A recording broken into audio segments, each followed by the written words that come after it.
Bienvenue à tous, heureux de nous retrouver pour notre entretien avec le pasteur Jean Cizeron. Bonjour. Oui, bonjour. Nous allons nous entretenir sur un verset qui, pour tous les lecteurs assidus de la Bible, est fort connu. Il se trouve dans la lettre que Paul a écrite aux Romains, au chapitre 6 et au verset 23. Ce texte nous dit simplement mais clairement, le salaire du péché, c'est la mort, mais le don gratuit de Dieu, c'est la vie éternelle en Jésus-Christ. Je peux le répéter. Romains chapitre 6, verset 23, le salaire du péché, c'est la mort, mais le don gratuit de Dieu, c'est la vie éternelle en Jésus-Christ, notre Seigneur. Nous avons dans ce court texte de la Bible, mais un texte profond, beaucoup de contrastes. Le premier que nous découvrons, quand l'apôtre Paul dit « le salaire du péché, c'est la mort, mais le don gratuit de Dieu », il y a en contraste le salaire et puis le don de Dieu qui, lui, est gratuit. Alors en effet, dans ce premier contraste, on pourrait dire qu'il y a un mauvais salaire et puis un don gratuit qui est excellent. Mauvais salaire puisqu'il il produit la mort. Le salaire du péché, c'est la mort. Et un don, il est insisté, il est précisé qu'il est gratuit, comme si Dieu voulait insister, donc don gratuit. C'est un cadeau excellent puisqu'il s'agit de la vie éternelle en Jésus-Christ, notre Seigneur. Et l'Évangile, nous présente ce contraste entre la vie qui est proposée par Dieu, qui s'appelle la vie éternelle, et la vie sans Dieu qui nous place dans un état de mort morale, spirituelle, le salaire du péché, dû au péché qui est dans notre nature pécheresse. Donc ce premier contraste, en effet, est dans ce verset. Dans ce premier contraste, nous découvrons avant tout ce don gratuit qui, dans la Bible, porte un terme excellent, c'est la grâce. Nous avons également le contraste entre la vie et la mort. Le salaire du péché, c'est la mort. Et le don gratuit de Dieu, c'est la vie. Donc deux contrastes très, très, très clairs, mais aussi opposés entre eux. Mort et vie sont des extrêmes. Lorsque l'Évangile parle de la mort, il en parle déjà en termes physiques. D'ailleurs, pour tout être humain, c'est une évidence, la mort physique. Et que ce soit les cimetières ou les funérariums de nos villes ou de nos villages, il y en a la preuve, donc la mort physique.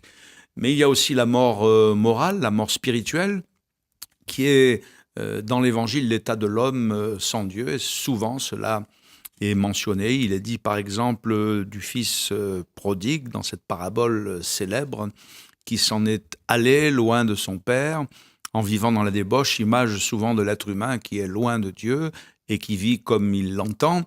Il était mort, dit la parabole, quoique vivant. Et lorsqu'il est revenu vers son père, il est ressuscité, il est revenu à la vie. Mon fils qui était mort est revenu à la vie. Il était perdu, mais il est retrouvé. Donc il y a la mort physique, il y a la mort morale, spirituelle, qui est l'état de l'homme sans Dieu. Et puis la mort, c'est aussi l'état éternel de la séparation d'avec Dieu, ce que communément les êtres humains appellent l'enfer et que la Bible appelle la seconde mort. Donc c'est la séparation éternelle d'avec Dieu.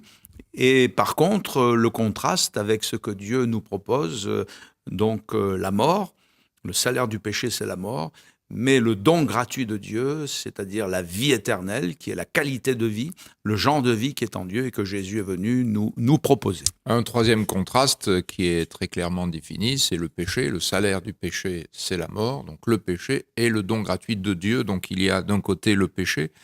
On le sait, c'est avant tout non pas des actes particulier, le péché, mais c'est avant tout dans sa définition une désobéissance à ce que Dieu veut, qui conduit à des actes très concrets, très précis. Et puis il y a Dieu qui est saint, et qui est juste et qui est lumière. Oui, le péché qui consiste en ténèbres, qui consiste en œuvres honteuses, frauduleuses, et comme tu l'as si bien dit, ce n'est pas parce que l'homme fait des mauvaises actions qu'il est pécheur.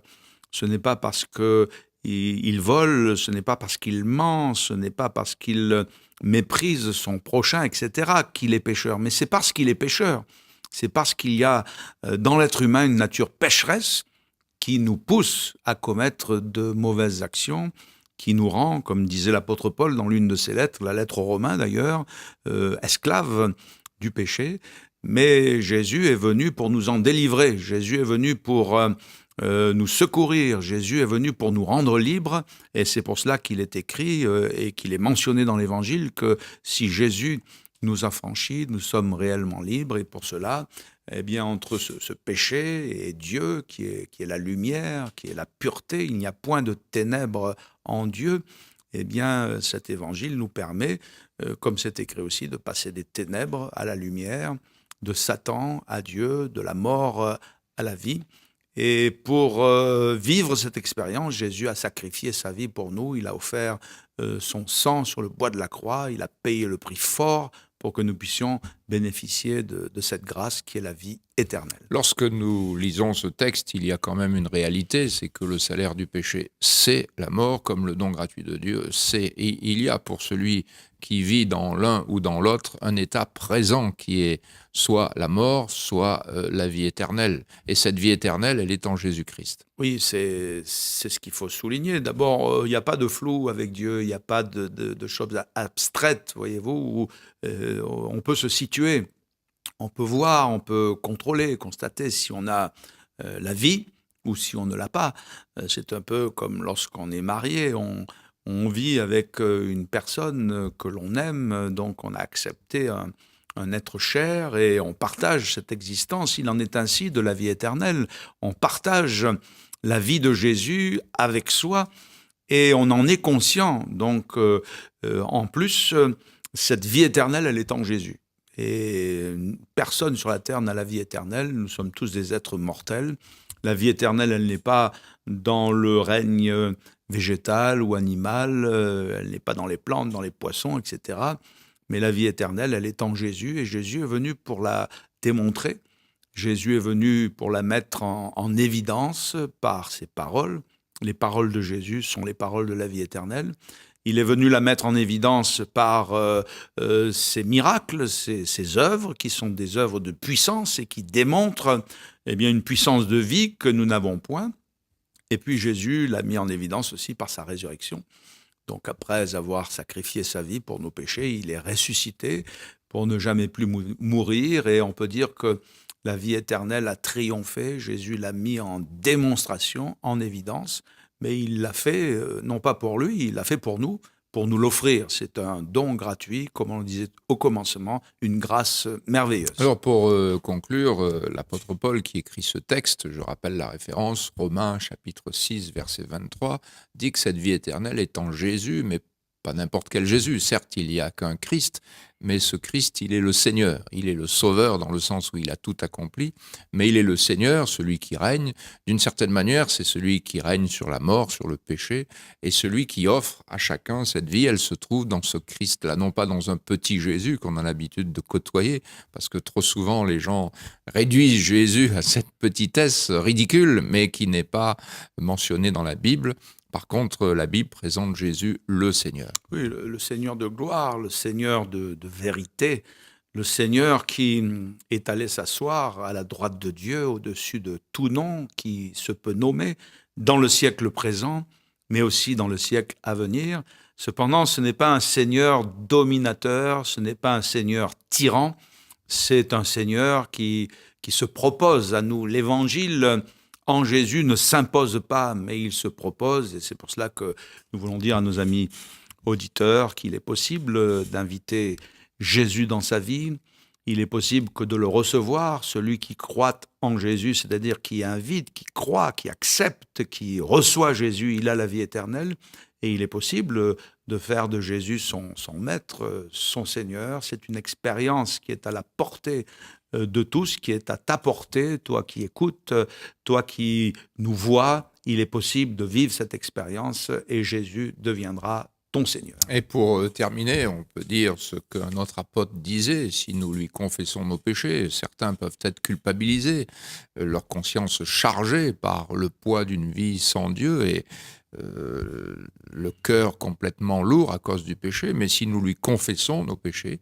il est fidèle et juste pour nous les pardonner. C'est à lui qu'il faut confesser ses péchés. Et il a payé le prix fort pour nous les pardonner, et le sang de Jésus, qui est efficace, est en mesure de nous purifier de toute faute, de tout péché, et de nous donner une conscience claire et pure. Merci de nous avoir écoutés et regardés sur cette émission. Je vous propose simplement de relire ce texte chez vous. Prenez votre Bible ou bien sur votre téléphone, vous pouvez charger l'application de la Bible. Dans Romains chapitre 6, verset 23, lisez ce passage comme si Dieu vous parlait d'une manière personnelle et recevez la vie que seul Jésus le Seigneur vous donne, cela comme un cadeau gratuit. Que Dieu vous bénisse et à bientôt. Merci, Pasteur Jean, à bientôt. Au revoir.